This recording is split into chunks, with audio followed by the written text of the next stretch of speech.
La adoración eficaz. Ese es el título para el día de hoy. Yo les invito entonces que puedan abrir sus Biblias, los que están acá, allá en las salas también, los que están en sus casas, en 1 Corintios 7, entre los versículos 17 al 24.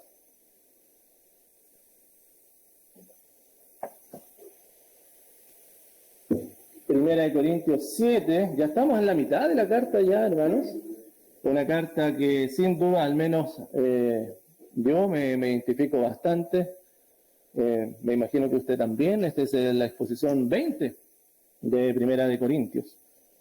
Bien, y les invito a que podamos todos juntos leer la palabra del Señor ahí en sus Biblias, públicamente, como ya lo hemos leído, ¿verdad? A través en el tiempo de oración, en el tiempo de alabanza, y también en el tiempo de la exposición bíblica, leer públicamente las Escrituras. Es parte de la adoración al Señor. Por lo tanto, les invito a que podamos leerlos entre los versículos entonces 17 al 24. Leemos todos juntos en el nombre del Señor y dice: pero cada uno, como el Señor le repartió, y como Dios llamó a cada uno, así haga. Esto ordeno en todas las iglesias. ¿Fue llamado alguno siendo circunciso? Debe ser circunciso. ¿Fue llamado alguno siendo incircunciso? No se circuncide. La circuncisión nada es y la incircuncisión nada es, sino el guardar los mandamientos de Dios. Cada uno en el estado en que fue llamado, en él quédese. ¿Fuiste llamado siendo esclavo? No te dé cuidado, pero también si puedes hacerte libre, procúralo más, porque en el Señor fue llamado siendo esclavo, liberto es del Señor. Asimismo, el que fue llamado siendo libre, esclavo es de Cristo. Por precio fuiste comprados, no os hagáis esclavos de los hombres. Cada uno, hermanos, en el estado en que fue llamado, así permanezca para con Dios. Le invito a clamar a nuestro buen Dios. Padre, gracias por la oportunidad que tú nos das de ser expuestos a tu palabra. Tu palabra que es muestra de tu amor y de tu gracia para nuestra vida. Mas, Padre, comprendemos que nuestro entendimiento es finito, Señor. No podemos comprender tus verdades por nuestros medios. Clamamos, Padre, para que tu Espíritu que mora en nosotros ilumine los ojos de nuestro entendimiento y podamos comprender estas verdades, Señor. Y no solamente las comprendamos, sino que puedan ser vida en nosotros y podamos responder a ellas en reverencia, en obediencia, en servicio, por el poder de tu Santo Espíritu. Te bendecimos y te adoramos en el nombre poderoso de Jesús. Amén. La adoración eficaz. Permítame, hermano.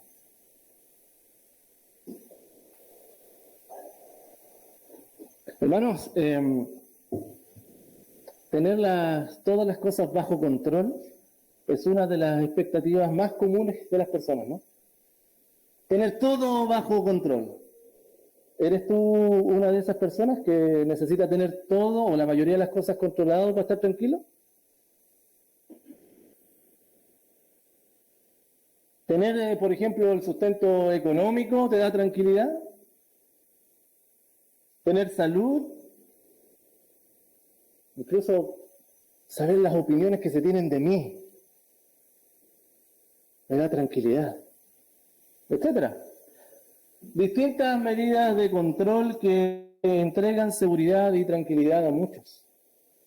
No obstante, hermanos, para muchos también el no tener asegurado ciertos ítems es sinónimo de preocupación e incluso de angustia, porque no lo tengo todo bajo control. ¿Te pasa, no? A mí me pasa también.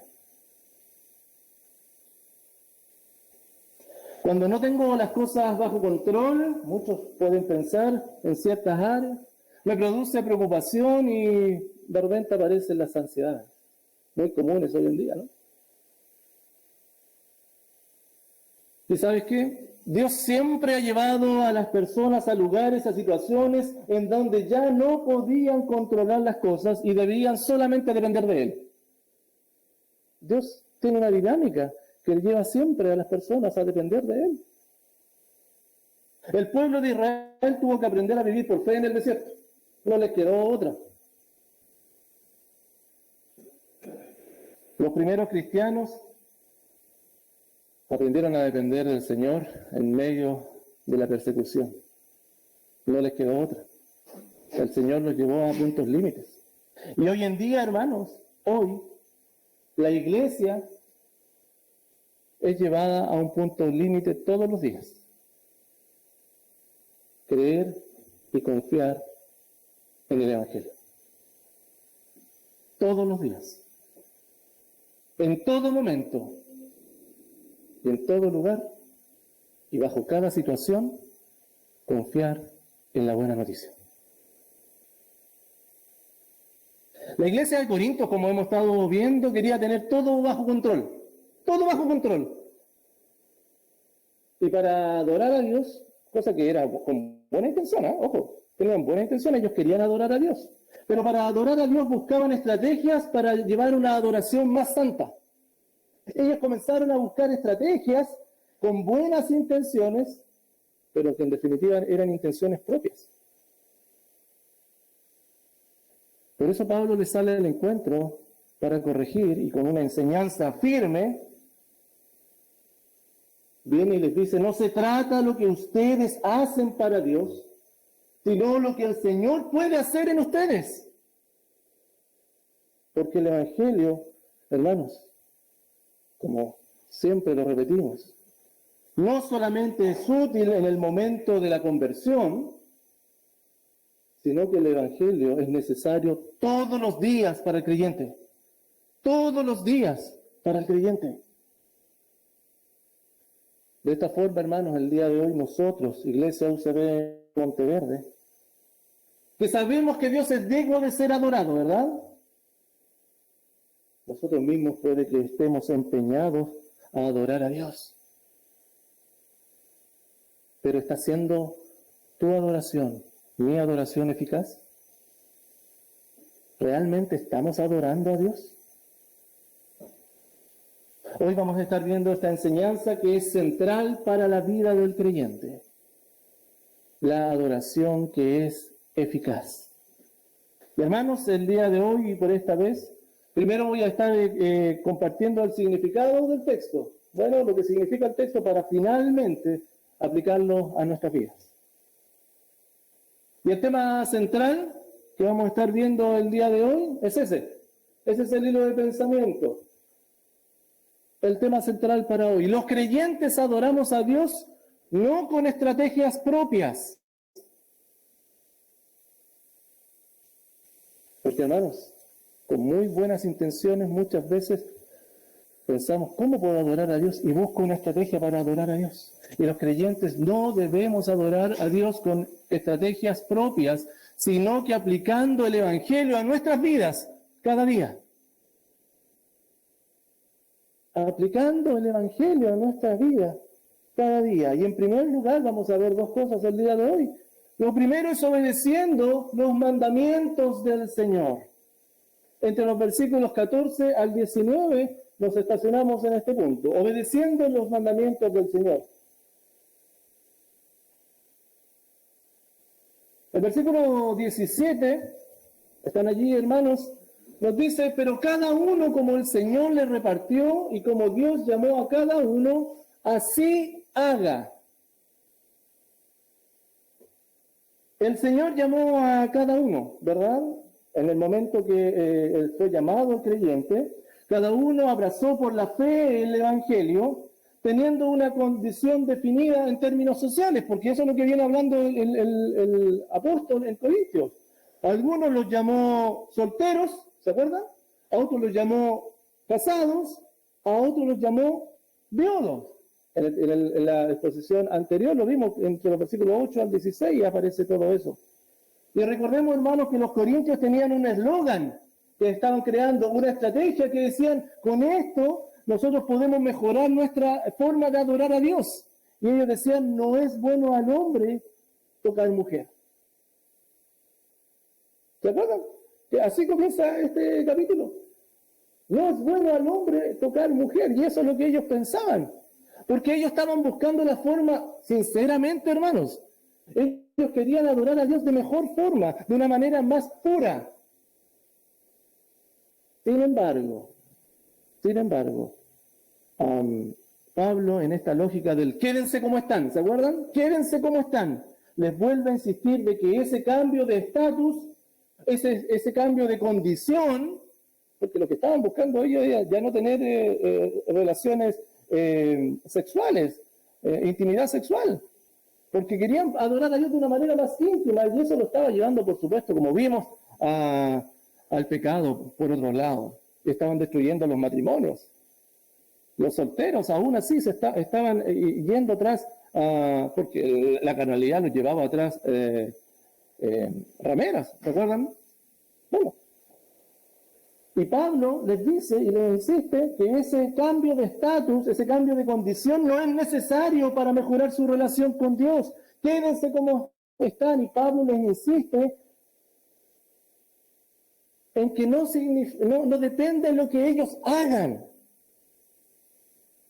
Como Dios llamó a cada uno, así haga. En el estado en que Dios les llamó, así vivan y sigan su vida cristiana así. Eso es lo que Pablo le está diciendo. Sigan su vida cristiana así como está. Dios los llamó solteros. Bueno, sigan solteros. Si el Señor les da una esposa, adelante. Pero si están casados, no busquen estrategias para adorar a Dios, como que el matrimonio sea un obstáculo. Dios los llamó así. Así sigan su vida cristiana. El Señor les había dado la libertad para vivir en Cristo, incluso dentro de la situación social en que se encontraban. Independientemente de la situación social en que estaban, ellos tenían la libertad para vivir una vida cristiana. Y esto ordeno en todas las iglesias. Era un mandato que el Señor, a través del apóstol Pablo, promovía en todas las iglesias locales. ¿Se acuerdan que Pablo iba por distintas iglesias? Bueno, en todas las iglesias venía diciendo, oye, esto es, adoren al Señor así como están. No busquen estrategias, no se pongan creativos para adorar al Señor, así como están, adórenle. Allí, en su situación, tienen la libertad para vivir en Cristo. Y me llama mucho la atención porque dice, esto ordena a todas las iglesias. A estas alturas ya había en la iglesia del primer siglo esta noción de iglesia local. Esta noción de iglesia local. En cada iglesia. No explícalo porque no, ya los hermanos entendían que habían distintas iglesias locales. Versículo 18. ¿Fue llamado alguno siendo circunciso? Quédese circunciso. ¿Fue llamado alguno siendo incircunciso? No se circuncide. ¿Y se dan cuenta que Pablo amplía el significado y la implicación del quédese como están? No solo en aspectos sociales, sino que también en aspectos religiosos. Quédense como están, no busquen alternativas, no se pongan creativos. Quédense como están. Si era judío o gentil al momento de la conversión, quédense como están. El judío, por supuesto, le habla aquí a los judíos que se habían convertido, y recordemos que la circuncisión era una señal de Dios hacia Israel como pueblo escogido, un rito que cada persona, hombre, ¿cierto?, recién nacido, le efectuaban. Sin embargo, después vino y se convirtió al Evangelio, ¿y eso afecta? ¿Les afectaba estar circuncidado? Pablo le dice, si fuiste llamado siendo circunciso, quédate circunciso. O si fuiste llamado siendo gentil, incircunciso, ¿cierto? Quédate así, no hace ninguna diferencia. Sea cual fuere la condición religiosa al momento de la conversión, no debe preocuparte. Porque eso no era un tema ahora en su nueva condición de hijo de Dios. Hermanos, yo quiero llevarte para que vayamos entendiendo la lógica del pensamiento de Pablo. Primero lo llevó al aspecto social, no incumbe. Lo importante es la libertad que tienes en Cristo para desarrollarte en ese contexto. En el contexto religioso, como lo estaban viviendo ellos, tampoco. Ya tienes libertad en Cristo. Así como estás, adora al Señor. Y viene un versículo importantísimo, hermano. Versículo 19. Fuerte, ¿o no? Para todo el contexto de los que habían sido con una tradición judía de fondo, la circuncisión nada es. ¡Wow! ¿Qué pasa con toda la tradición entonces? ¿Qué pasa con toda esa tradición? Nada es. ¿Y la incircuncisión? Nada es, sino el guardar los mandamientos de Dios. Este es uno de los versículos más potentes en términos de la separación de la nueva realidad del creyente con la iglesia. Del creyente con Israel. Totalmente. Pablo elimina todo tipo de obra que suponga un mérito humano hacia su relación con Dios. No hay ninguna obra que tenga mérito en el ser humano respecto a su relación con Dios. Allá lo está llevando. Recuerda los corintios lo que estaban haciendo, buscando estrategias para adorar más a Dios. Y Pablo le está diciendo, no hay ningún mérito en que ustedes puedan adorar a Dios de mejor forma. A través de sus estrategias, a través de sus medios. No los hay. No son las obras humanas las que establecen, las que propician o las que mejoran una relación del hombre con Dios, sino guardar los mandamientos. Bueno, pero guardar los mandamientos no está relacionado con las obras.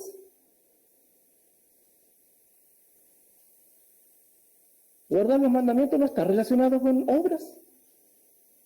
En el Evangelio, hermano, guardar los mandamientos está relacionado a cómo el creyente responde a la gracia de Dios y no responde a sus propias intenciones de agradar a Dios. ¿Me explico? ¿Me explico? En el cristianismo, hermano, guardar los mandamientos tiene que ver cómo nosotros respondemos a la obra del Señor en nuestra vida. Y no que nosotros vayamos por la vida tratando de agradar a Dios por nuestra cuenta. Lo vamos a profundizar en un ratito. Volvamos a Corinto, hermano. Ellos querían cambiar de estado marital, ¿cierto? Porque le estaba estorbando en su adoración a Dios. Ellos suponían que estando sin tocar mujer, sin tener intimidad sexual, su adoración y su relación con Dios iba a mejorar. Ellos pensaban que si no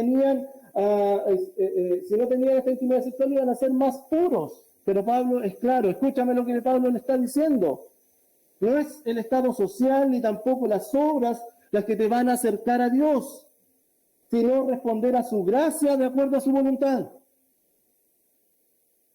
No son las obras del creyente las que lo acercan a Dios, sino que responder a la gracia de Dios en la vida del creyente. Hermano, los creyentes adoramos a Dios no con estrategias propias, sino que aplicando el Evangelio cada día. ¿Y cómo lo hacemos? Primero, obedeciendo a los mandamientos del Señor. Ya expliqué lo que significa obedecer los mandamientos del Señor y lo vamos a estar desarrollando. Pero además, hermano, viviendo delante de Dios cada día. Entre los versículos 20 al 24, por favor, hermanos, versículo 20, vuelve a repetirle y a reforzar esto. Por esta razón, Pablo vuelve a enfatizar que no es necesario cambiar de estado, sino que permanecer en aquel estado en que fueron llamados por Dios. Eso era necesario, permanezcan en ese estado. Cuando Dios los llama a ustedes, bueno, en ese estado pueden gozar la libertad de Dios que le ha dado al creyente para vivir la vida cristiana. No busquen otra alternativa. Dios los llamó en este estado, adoren a Dios. Porque, hermanos, escúchame, el cambio que produce Dios en el hombre cuando el hombre abraza el Evangelio no es un cambio de situación, ¿o sí? ¿Dios te cambió de situación? No, profundamente lo que Dios cambió, te cambió de una vida pagana a ser cristiano. Cambió tu condición, no tu situación. de ser enemigo de Dios a ser un adorador de Dios. Un cambio que llevaba al ser humano de reflejarse a sí mismo en la situación en que estaba, a un cambio que es de reflejar a Cristo en la situación que se encuentra cada uno. ¿Se dan cuenta, no? Nosotros nos reflejábamos a nosotros mismos en la situación donde estábamos. Y cuando vino Cristo a nuestra vida, comenzamos a reflejar a Cristo en esa misma situación.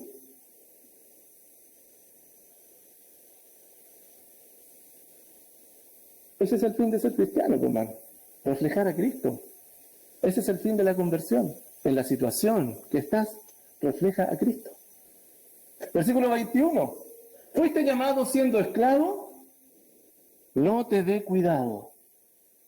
A continuación, hermano, viene una nueva ilustración. Ya había hablado anteriormente una nueva ilustración respecto a la circuncisión. Ahora siendo esclavo. Para que a los hermanos de Corinto le quedase esto mucho más claro. La condición social contractual de una persona tampoco es influyente. ¿Se dan cuenta, no? Condición social, condición religiosa, condición contractual. Eso no es influyente, no es relevante en esta nueva relación con Cristo. Esas son situaciones. Lo importante es la esencia y la condición que el creyente tiene ahora. Y Pablo les habla a los hermanos que son esclavos.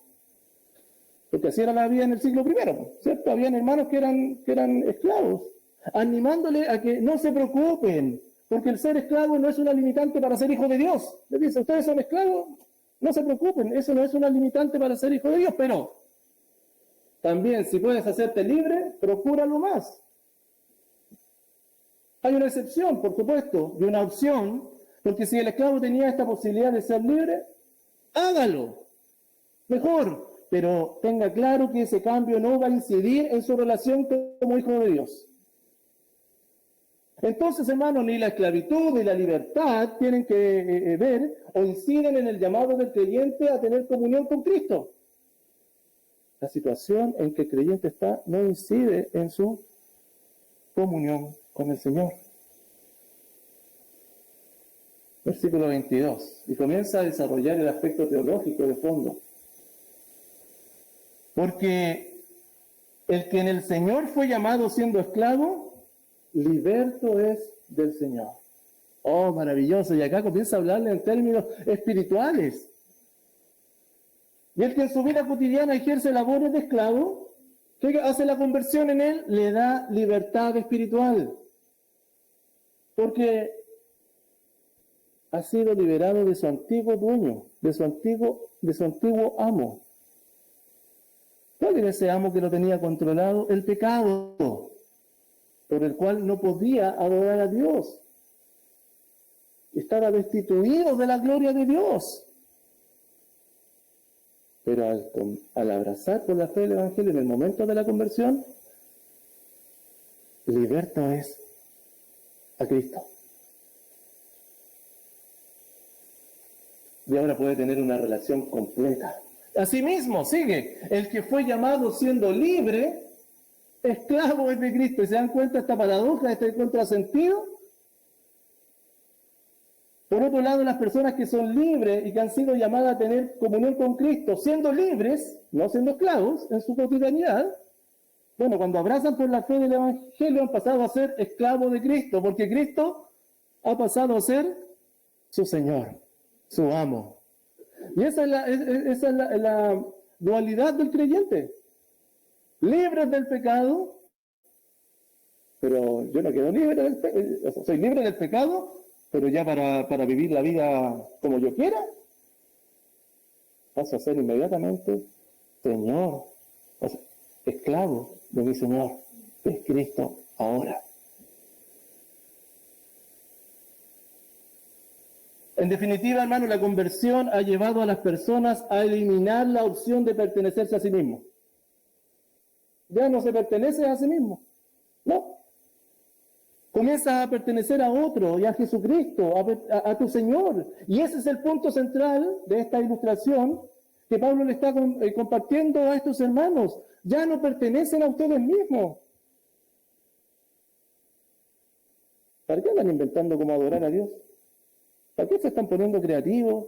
Que no quieren tener esposa, que no quieren tocar mujer. Ustedes ya no se pertenecen a sí mismos. Ya no depende de la situación. Depende de su condición. Son hijos de Dios. Están en Cristo. Versículo 23. Mira qué maravilloso. Si no queda claro, Pablo viene y le insiste. Por precio fuiste comprado. No os hagáis esclavos de los hombres. Ya en el 6:20 le había hablado acerca de esto. En 1 Corintios 6:20 le había dicho, porque habéis sido comprados por precio, glorificad a Dios en vuestro cuerpo y en vuestro espíritu, los cuales son de Dios. Fueron comprados por precio. Hermanos, y esta es la verdad teológica que está en el fondo del asunto. Los hermanos de Corintios habían sido comprados, por tanto habían cambiado de dueño. Su antiguo dueño, el pecado que los tenía controlados, ya no lo es más, como decíamos delante, porque han sido liberados por la sangre de Jesucristo.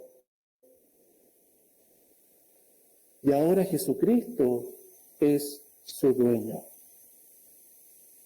Jesucristo es su Señor. Y mira lo que les dice finalmente allí. No os hagáis esclavos de los hombres. No os hagáis esclavos de los hombres. Y esto quiere decir, hermanos, no se hagan esclavos de los hombres o no se hagan esclavos del sistema terrenal, del sistema humano, de la lógica de las filosofías con sus convicciones.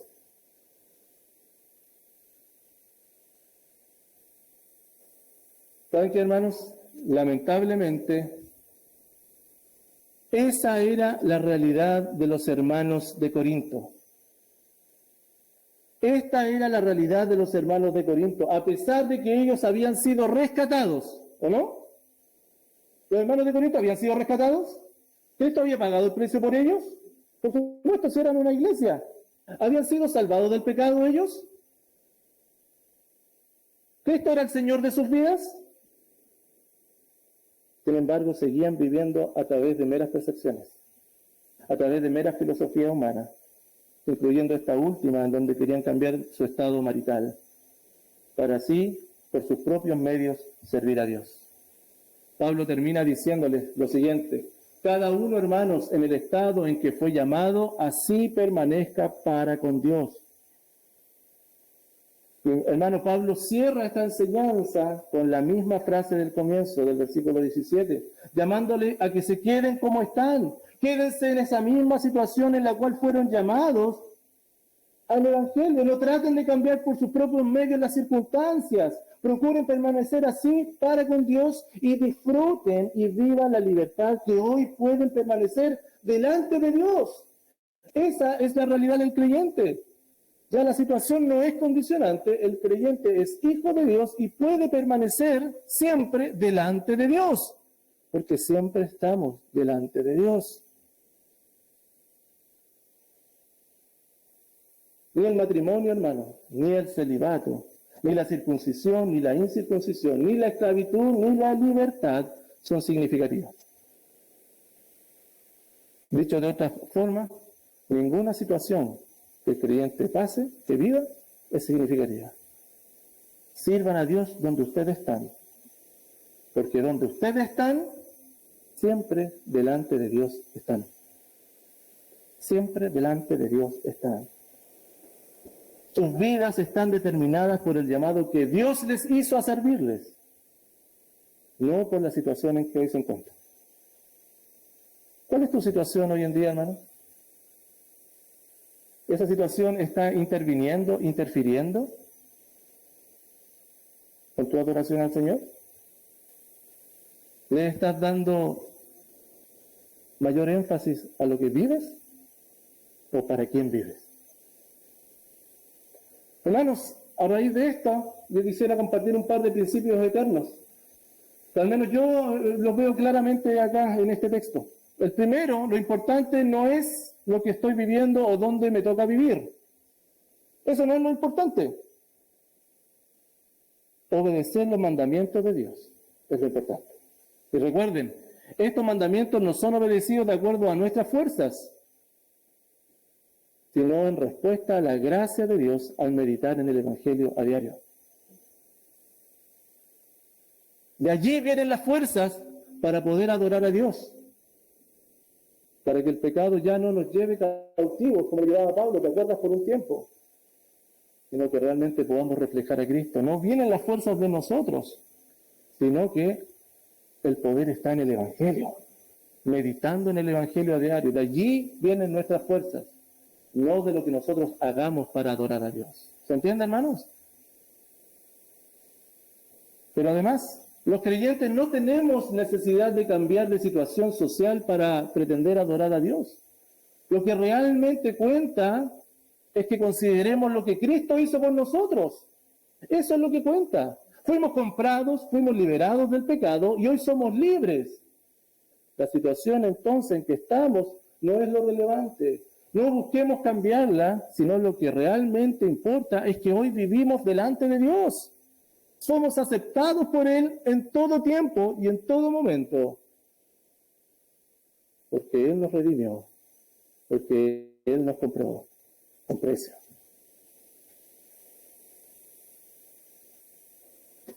Quiero que podamos aplicar esto a nuestra vida, y quiero que, por favor, iglesia, puedas estar atento a lo siguiente.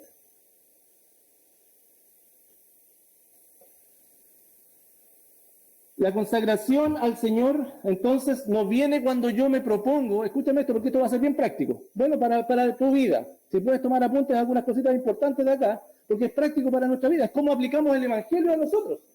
Porque, insisto, nuestra consagración no viene cuando me propongo hacer las cosas para Dios, sino cuando confío que su muerte y resurrección tienen poder para transformarme, cuando sigo confiando en el Evangelio. Insisto, hermanos, los creyentes no necesitamos cambiar de situación para adorar a Dios. Por muy buenas intenciones que tengamos, lo que debemos hacer es aplicar el Evangelio a nuestra vida. ¿Y cómo lo hacemos? ¿Cómo aplicamos el Evangelio a nuestra vida? Veamos un ejemplo, mira. Supóngase que Lucho Cordero tiene continuas luchas con la mentira. Continuas luchas con la mentira, de estar mintiendo. Y voy a la Escritura, o saco un pancito de vida. Yo voy a la Escritura, ¿cierto? Y encuentro este versículo. Encuentro este versículo que está acá. Efesios 4, 25. Y dice, por lo cual, desechando la mentira, hablad verdad cada uno con su prójimo. Y Lucho Cordero, ¿qué hace? Oh, Señor, estás hablando a mi vida. Debo cambiar. Porque empiezo a revisar mi semana, mis días. He mentido bastante. Cositas pequeñas, una mentirita blanca. Pero tú me dices que tengo que desechar la mentira.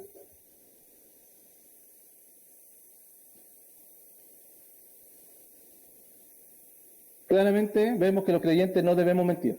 ¿Cierto? ¿Está claro allí? ¿Eso? ¿Ese mandato del Señor? ¿Está claro?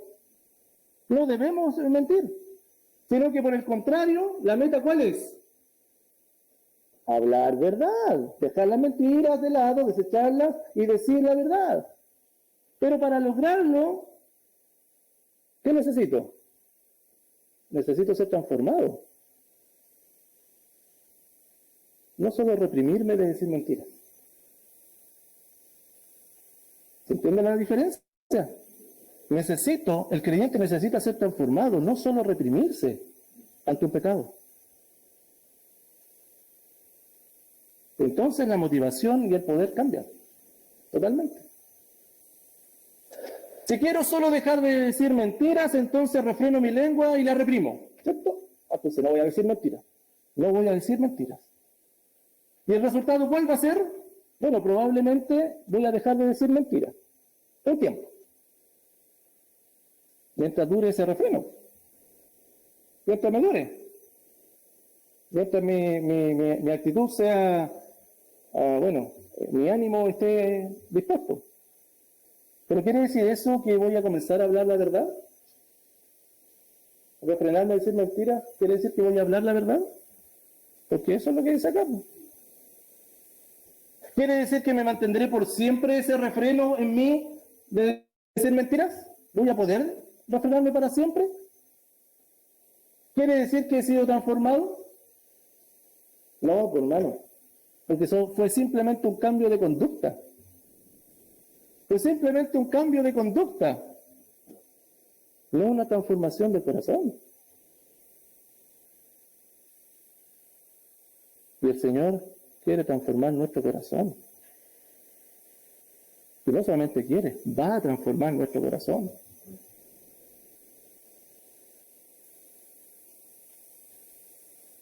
El cambio de decir mentira, desechar la mentira, hablar verdad, es un cambio profundo y necesariamente es el corazón y la mente nuestra la que debe ser transformada. Ahora bien, viene la pregunta, ¿cómo lo logro? ¿Cómo logramos esto? Y esto, hermano, aplicado a cualquier cambio de pecado que queramos que identificamos nosotros. Yo estoy dando esto como un ejemplo nomás. Pero el principio que hay acá, tómalo porque es para cualquier pecado que podamos identificar nosotros. Recuerda que la imagen del Señor en nosotros está siendo restaurada. La imagen y semejanza que Él puso en nosotros está siendo restaurada. Tenemos que identificar cuáles son esas áreas distintas unos de otros que necesitan ser restauradas todavía por el poder del Espíritu Santo para reflejar a Cristo. Bueno, pero en términos prácticos, hermanos, para que el cambio sea producido, escúchame, para que el cambio profundo sea producido, debemos, escucha esto, y esto es fundamental, meditar en el Evangelio. Debemos meditar en el Evangelio, porque el Evangelio es poder de Dios para salvación, ¿o no? Bueno, y precisamente eso es lo que estamos necesitando, ¿no? Ser salvados de un o de algunos pecados que nos están acechando. El Evangelio tiene poder para transformar tu vida. ¿Qué hacemos entonces? Tomamos la Biblia. Vamos a temas muy prácticos. Tomamos nuestra Biblia.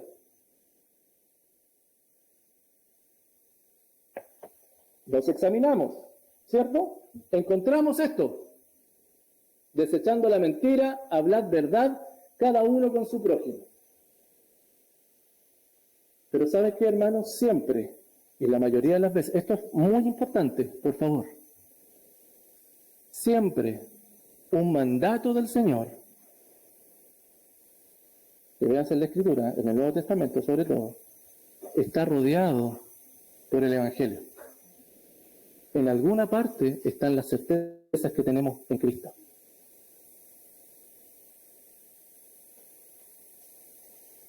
Acá está el mandato del Señor. Y si lo leemos solamente, como lo hice yo al principio, nos vamos a ver tentados a esta tentación que todos tenemos. Usar nuestras estrategias, nuestras fuerzas para cumplir este mandato, proponernos a desechar la mentira, hablar la verdad, pero no va a durar hasta cuanto nuestro ánimo nos permita. Porque solo son buenas obras, como decíamos delante. Son buenas intenciones, pero no hay transformación. ¿Y saben qué, hermanos? Lamentablemente, fue mi realidad por muchos años, siendo brillante. Y sé, al conocer la vida de ustedes, que ha sido la realidad de ustedes mucho tiempo. Luchar con el pecado por sus propias fuerzas, con buenas intenciones, pero no a través de una transformación. Solamente para que puedas identificar si aún te reprimes ante un pecado, es porque aún no ha habido transformación. Y tienes que seguir transformando tu vida. Debo permitir que el Evangelio me transforme. Debo permitir que el Evangelio me transforme. El Espíritu Santo está en nuestras vidas y Él hace la obra. Mira, me encantan estos versículos. Nos habla el Romanos 8:13. Porque si vivís conforme a la carne, moriréis. Mas si por el Espíritu hacéis morir las obras de la carne, viviréis. ¿Quién hace morir las obras de la carne? No somos nosotros. Es el Espíritu del Señor en nosotros. Me encantó, lo tomé de la predicación de la semana pasada, Gálatas 3:5.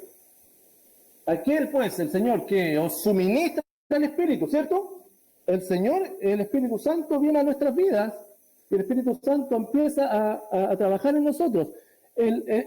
Aquel pues que os suministra el Espíritu y hace maravillas entre vosotros. ¿Qué maravillas hace entre nosotros el Espíritu Santo?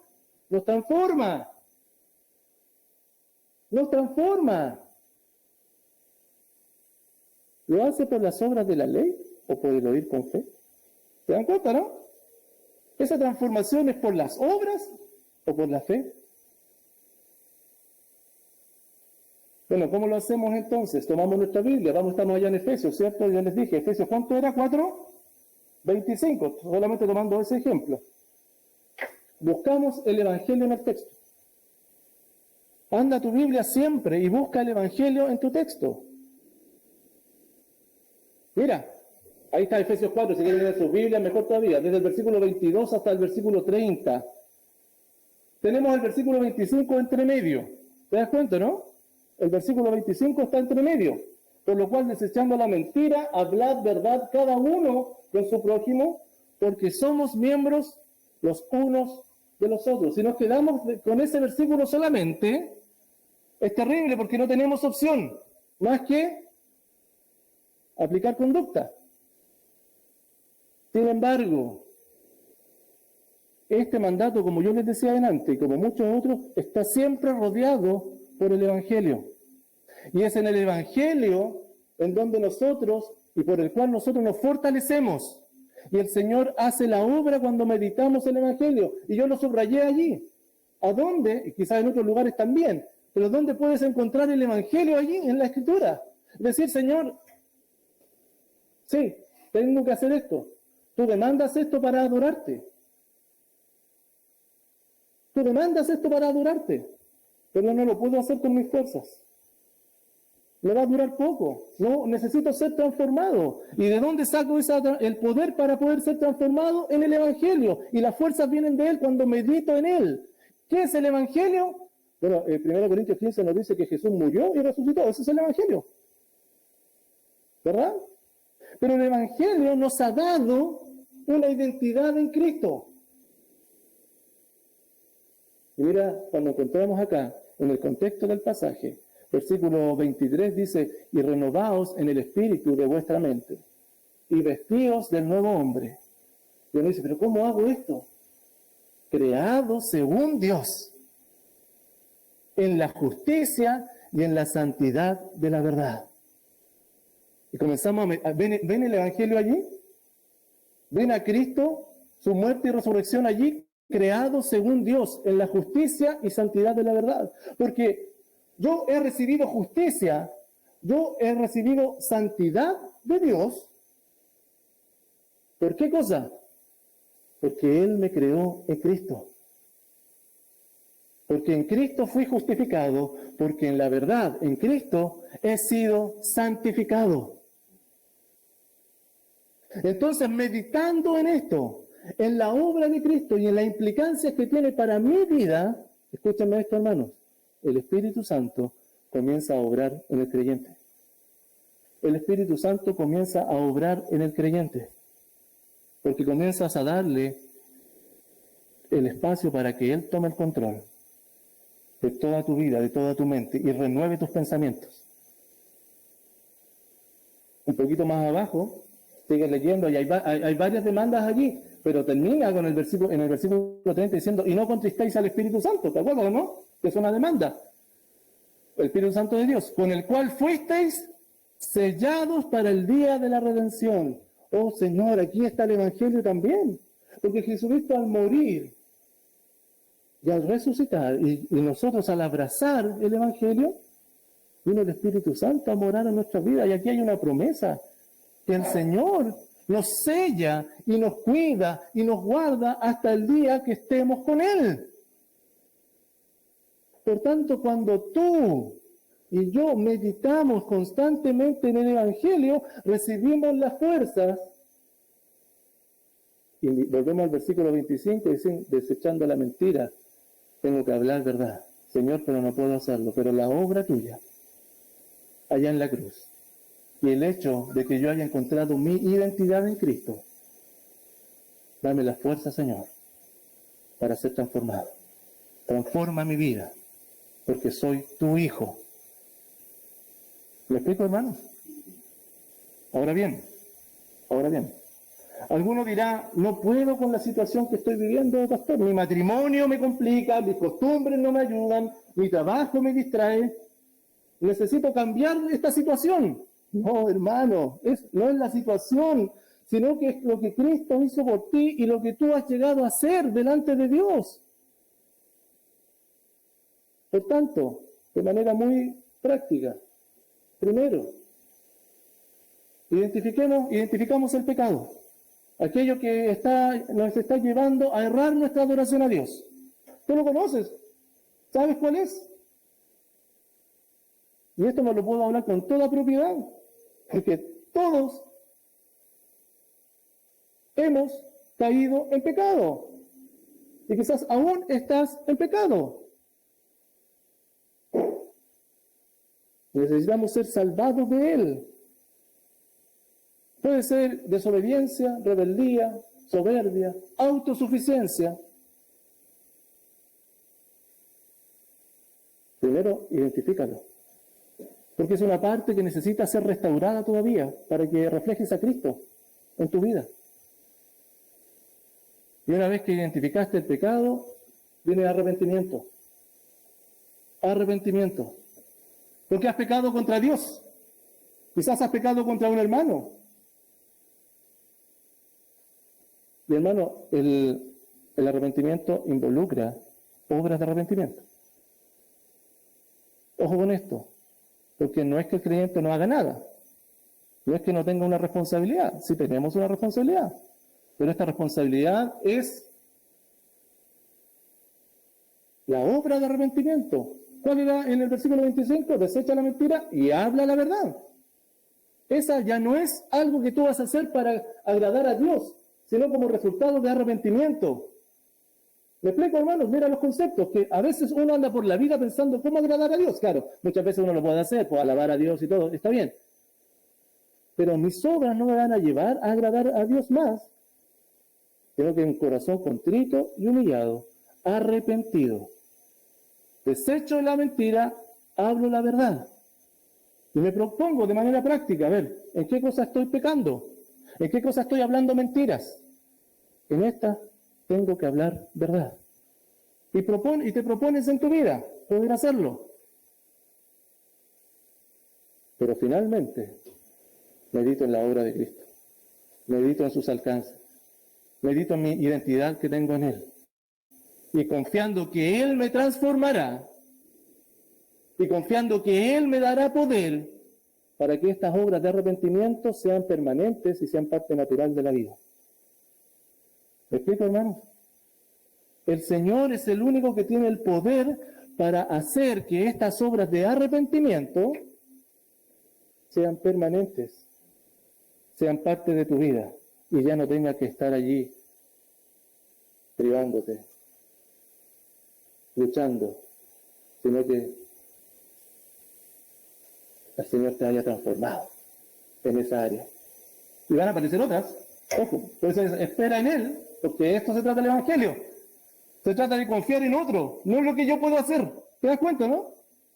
Yo me propongo hacer esto en el nombre del Señor. Señor, tú me vas a dar la victoria porque así lo has prometido, porque tu Hijo murió y resucitó por mí, porque soy tu Hijo, porque he sido redimido, he sido liberado del pecado. Señor, haz la obra en mí, lo que yo no puedo hacer. Me propongo solamente hacer la obra de arrepentimiento y espero y confío que el Señor la va a hacer permanente en el tiempo. Pero ¿saben qué, hermanos? Siempre la vida del creyente transita en arrepentimiento y fe. Siempre. Arrepentimiento y fe. Siempre. Y en el fondo, ¿qué estás haciendo con ese ejercicio? ¿Qué es lo que haces con ese ejercicio? Arrepentimiento y fe. Lo que decía Pablo allá en Gálatas. Con Cristo estoy juntamente crucificado. Y ya no vivo yo, más vive Cristo en mí. Y lo que ahora vivo en la carne, lo vivo en la fe del Hijo de Dios. Esta es la certeza. Él me amó y se entregó a sí mismo por mí. Maravilloso, hermano. Yo quiero, más allá de traerte, esto no es una técnica, por favor. Es el Evangelio mismo, que lo puedas aplicar a tu vida, día a día. Y esto, hay esperanza, hermano, de ser transformado. Que cuando Cristo vino a tu vida, prometió estar contigo todos los días, prometió transformarte a través del Espíritu Santo y que fuimos predestinados para ser hechos a la imagen de Él. Él lo va a hacer. No dejes de confiar. Termino, hermanos. Los corintios querían acomodar su realidad para adorar a Dios, ¿no? Ellos querían acomodar su realidad para adorar a Dios con sus propias fuerzas. Pero recuerda que los creyentes adoramos a Dios no con estrategias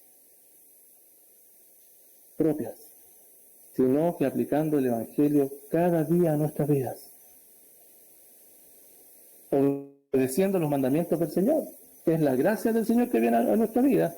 Respondemos a esa gracia y vivimos delante de Dios cada día.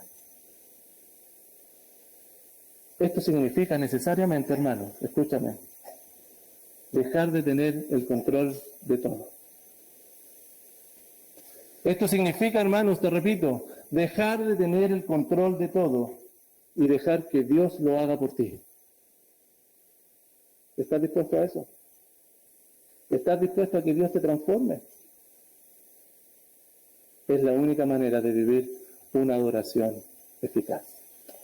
Vamos a orar al Señor, dando gracias por este tiempo, gracias por su palabra, gracias por el culto que hemos tenido, ¿verdad? Hermoso tiempo de alabanza, hemos podido alabar al Señor, doblegar nuestro corazón delante de Él, hermoso tiempo de oración, clamando, reconociendo quién es Dios y también intercediendo unos por otros y también siendo expuestos a la palabra. Y esta no vuelve vacía, hermano. Yo te animo, en Cristo hay esperanza para que tu vida esté rendida en adoración a Él. Y escúchame, y cuando tu vida está en adoración plena a Él, todo el bienestar viene a tu vida. Porque en su presencia hay plenitud de gozo.